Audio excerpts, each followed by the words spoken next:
Assalamualaikum dan salam sejahtera. Selamat pagi. Apa khabar semua?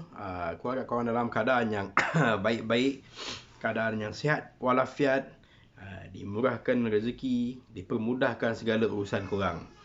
Okey geng. Hari ni aku nak ceritakan sebuah lagi kisah seram yang dikongsikan oleh Pakcik Ishak. Okey.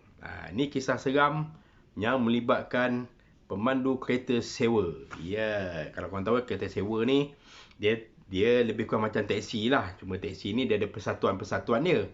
Okey, kereta sewa ni selalunya dia berdaftar juga. Cumanya dia bergerak solo. Dia bergerak solo untuk mengambil penumpang macam teksi lah.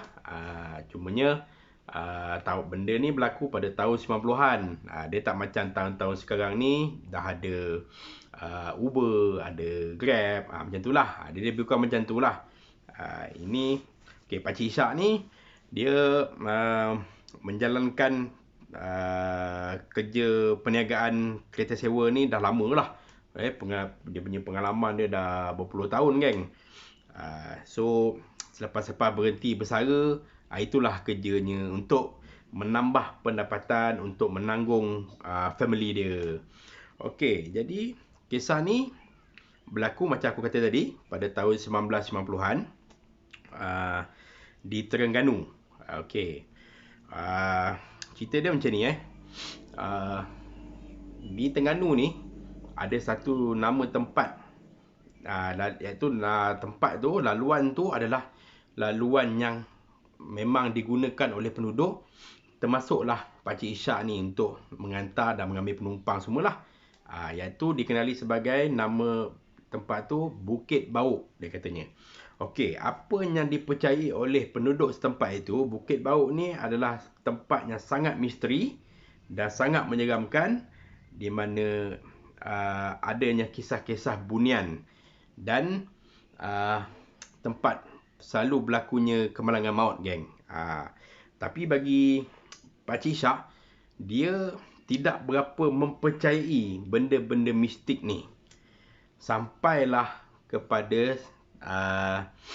kisah yang aku sampaikan ni yang berlaku kepada Pakcik Ishak ni, yang telah merubah persepsi dia tentang makhluk-makhluk halus ni lah. Okey. Kisah dia berlaku pada satu hari tu di waktu malam. Okey, selepas Pakcik Ishak ni settle hantar penumpang lah, maksudnya penumpang terakhir. Pada waktu itu katanya lebih kurang jam 1 pagi. Dia nak pulang ke rumah lah. Jadi rumah dia di Dungun katanya. Okey, jadi selepas dia hantar pelanggan yang terakhir tadi tu, dia pun jalanlah macam biasa membawa kereta untuk menuju pulang ke rumah. Okey, jadi dalam perjalanan tu geng, sesampainya di kawasan Bukit Bauk tu, pada jauh, kalau korang tahu lah, kawasan kampung, jalan lama tahun 90-an, lampu memang tak ada kan tepi jalan. Jadi hanya ditemani lampu kereta. Jadi dalam perjalanan tu, di kawasan Bukit Bauk tu, tiba-tiba pada kejauhan tu dia nampak ada sosok seorang wanita muda yang melambai-lambai tangan untuk menahan kereta dia lah. Wanita muda tu berambut panjang, mengurai dan berbaju kurung, dia kata. Cuma tak pastilah baju kurung warna apa ke, tak pasti. Tapi Pakcik Ishak ni dia macam tak sedar hati, dia macam tak nak berhenti. Sebab atas-atas faktor keselamatan lah. Dia takutlah kot penjahat ke, penjenayah ke kan, dia tak tahu. Tapi dia rasa tak sampai hati lah, dia kata tak sampai hati. Sebab dia tengok perempuan kan. Jadi bila dah nak sampai tu, dia tetap berhentikan kereta di tepi jalan. Lalu Pakcik Ishak pun bukalah tingkap di sebelah penumpang dan bertanyakan kenapa. Lalu wanita tu terus pergi ke cermin lah. Dia cermin tingkap yang terbuka tu, dia beritahu dia merayu geng. Dia minta Pakcik Ishak tolong hantarkan dia ke rumah mak ayah dia, katanya untuk pulang lah. Jadi Pakcik Ishak tanya kenapa. Dia kata dia minta tolong hantar sebab beg duit dan barang-barang peribadi dia dah hilang geng, dia kata. Jadi dia tak ada duit nak bayar. Jadi Pakcik Ishak ni macam tak sampai hati. Jadi dia pun, Pakcik Ishak pun pelawa lah, dia kata. Pelawa masuk dalam kereta dan berjanji tak akan mengenakan sebarang charge lah. Lalu wanita tu pun terus masuk, duduk di tempat penduduk belakang lah. Okey, jadi Pakcik Ishak pun teruskan perjalanan. Jadi masa dalam perjalanan tu, sesekali Pakcik Ishak akan tengoklah dekat cermin pandang belakang tu. Pandang belakang dia tengok wanita tersebut di belakang, dan tak adalah benda-benda yang meragukan. Lalu terdetiklah ke hati Pakcik Ishak ni nak tanya nama, dan nak tanyalah detail lah, maksudnya kenapa ada kat situ malam-malam, daripada mana, siapa mak ayah semua. Jadi Pakcik Ishak pun tanyalah nama siapa. Lalu wanita tu pun menjawab lah. Tapi selepas ditanya mengenai detail secara terperinci daripada mana datangnya, perempuan tu tak menjawab. Dia hanya tundukkan kepala dan mendiamkan diri. Tapi tak apalah, bagi Pakcik Ishak itu adalah hak masing-masing lah, privasi masing-masing. Jadi tak adalah Pakcik Ishak nak paksa ke apa. So Pakcik Ishak pun jalanlah macam biasa. Sambil-sambil tu dia tetap memandang juga ke cermin pandang belakang tu. Dan ternampaklah susuk tubuh wanita ni yang berbaju kurung. Cumanya baju kurung tu dia kata berkedut dan berkerumut lah geng. Macam berkedut macam tu kan. Tapi ada bau wangi, dia kata. Tapi Pakcik Ishak ni dia tak percaya sangat dengan benda-benda mistik ni. Jadi anggapan dia benda tu adalah mistik ke hantu ke memang hilang lah sebabkan wangi. Dia kata mungkin dalam firasat Pakcik Ishak, hantu mana ada wangi, mana ada muka manusia betul. Hantu mestilah busuk, muka hodoh. Macam tu lah kemungkinan yang dipikir. So Pakcik Ishak pun teruskan perjalanan. Jadi lebih kurang tak lama lepas tu lah, lebih kurang 10 ke 15 minit, Pakcik Ishak pun sampailah ke destinasi yang disebut oleh wanita tadi. So Pakcik Ishak pun masuk, dah sampai ke rumah wanita tersebut. Rumah tu memang terletak di tepi jalan je geng. Tak berapa jauh daripada tepi jalan lah. Jadi selepas Pakcik Ishak pun beritahu dah sampai, wanita tersebut pun keluar pada kereta dan mengucapkan terima kasih, lalu berlalu pergi sampai masuk ke rumah. Pakcik Ishak pun tanpa melengah masa, dia pun terus jalan keluar dan pulang ke rumah. Okay, jadi sampainya ke rumah, tak ada apa yang pelik lah. Dia mandi biasa dan tidur. Besoknya geng, maksudnya selepas pada kejadian yang dihantar wanita tu, apa yang Pakcik Ishak kata, rezeki dia sangat mencurah-curah geng. Jadi penumpang banyak, tak seperti malam-malam sebelum tu. Dia kata rezekinya sangat mencurah dan sangat banyak. Dan secara tak langsung pendapatan dia pun makin banyak lah. Jadi Pakcik Ishak pun bersyukurlah dengan apa yang dia dapat ni. Okey, selang beberapa minggu geng, masa Pakcik Ishak duduk bersendirian di rumah, minum layan-layan kopi agaknya, dia tiba-tiba rasa tak sedar hati. Dan hati dia tu berkobar-kobar, rasa macam nak pergi ke rumah wanita itu, nak melawat, nak menziarah dan nak tanya siapa dia, nak mengenali lah kenapa jadi macam tu malam tu. Dia rasa macam tak sedar hati geng, dan semangat dia tu berkobar nak pergi. So Pakcik Ishak kata dia tanpa melengahkan masa geng, dia terus capai kunci kereta geng, dia terus pergi menuju ke rumah wanita tersebut. Wanita hari tu lah yang dihantar tu. Dah tak berapa jauh lah daripada rumah Pakcik Ishak tu.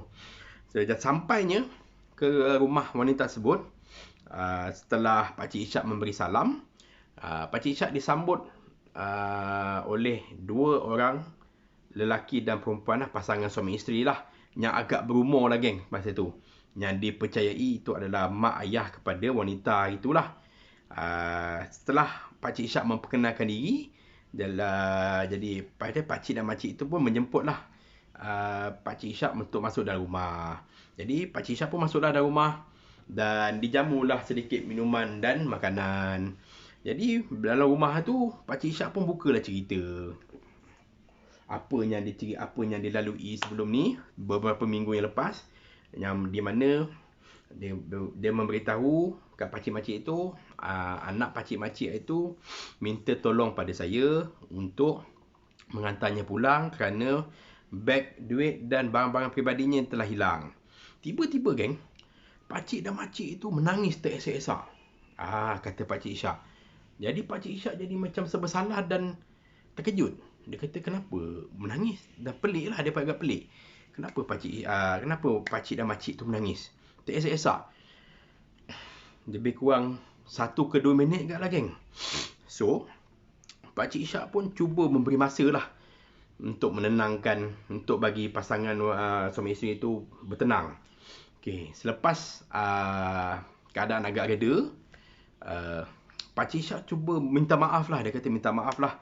Kot lah apa yang saya cerita ni ada tersalah cerita ke yang membuatkan tergores hati pakcik dan makcik. Tiba-tiba pakcik dan makcik tu pun bersuara. Dia kata tak ada masalah. Cuma apa yang membuatkan Pakcik Ishak sangat terkejut adalah apa yang disampaikan oleh pakcik dan makcik. Itu. Dia kata macam ni sebenarnya wanita muda yang awak ambil malam tu adalah anak kami. Tapi anak kami tu telah meninggal dunia sebulan. Sebulan sebelum awak ambil anak saya di tepi jalan tu. Jadi Pakcik Ishak terkejut geng. Terkejut dan rasa macam kurang percaya. Lalu Pakcik Ishak pun bertanyalah benda ni banyak kali. Betul ke? Siapa anak tu? Macam mana benda ni boleh berlaku? Jadi suami isteri tu tanpa melengah masa, lepas dia bagi tahu benda ni betul, dan tanpa lengah masa dia ajak Pakcik Ishak pergi ke tanah perkuburan yang tak jauh daripada rumah mereka. Jadi sampainya di tanah perkuburan tu, Pakcik Ishak sekali lagi terkejut apabila pakcik dan makcik tu menunjukkan pusara anak dia yang diceritakan tu geng. Dan terteralah di batu nisan tu nama yang telah disebut oleh wanita tu kepada Pakcik Ishak semasa Pakcik Ishak membawa wanita tu pulang hari tu. Lalu Pakcik Ishak memang sangat-sangat terkejut dan dia meminta maaf dengan apa yang telah berlaku. Apa yang diceritakan tu mungkin membuatkan makcik dan pakcik tu mungkin rasa tak percaya. Tapi memang Pakcik Ishak telah orang panggil meyakinkanlah apa yang dia hantar semua tu, apa yang dilalui itu memang betul, bukanlah rekaan. Kalau tak, macam mana dia boleh datang ke rumah pakcik tu bertanyakan hal ini.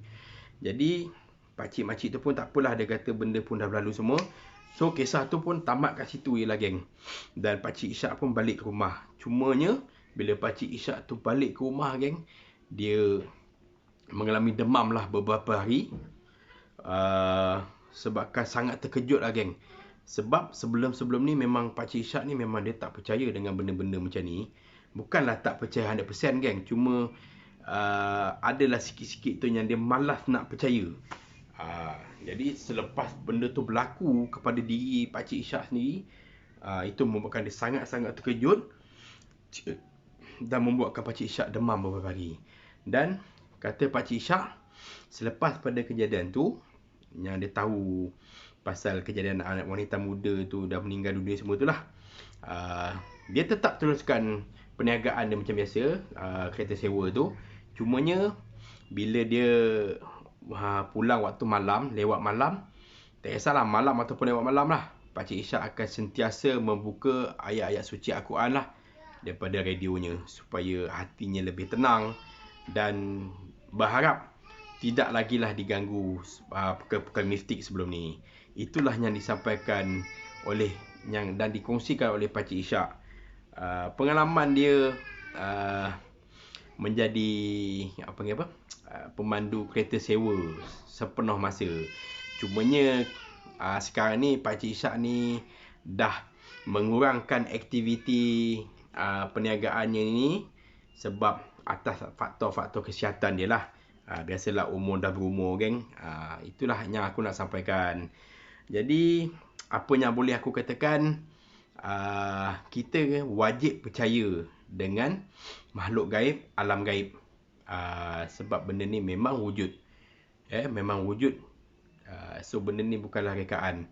Mana yang tak percaya tu, mana yang belum pernah lalui, memang susah nak meyakini mereka. Tapi bila dah lalui, barulah mereka tahu yang benda tu adalah wujud, geng. So terima kasih kepada yang menonton, kepada yang sudi like, komen aku punya video ni. Terima kasih banyak-banyak. Terlebih terkurang tu harap dimaafkan lah. Kerana apa yang boleh aku katakan, yang buruk tu hanyalah datangnya daripada aku, yang baik tu datangnya daripada Allah SWT. So aku sudahi dulu kisah seram aku untuk kali ini dengan ucapan Assalamualaikum. Zah.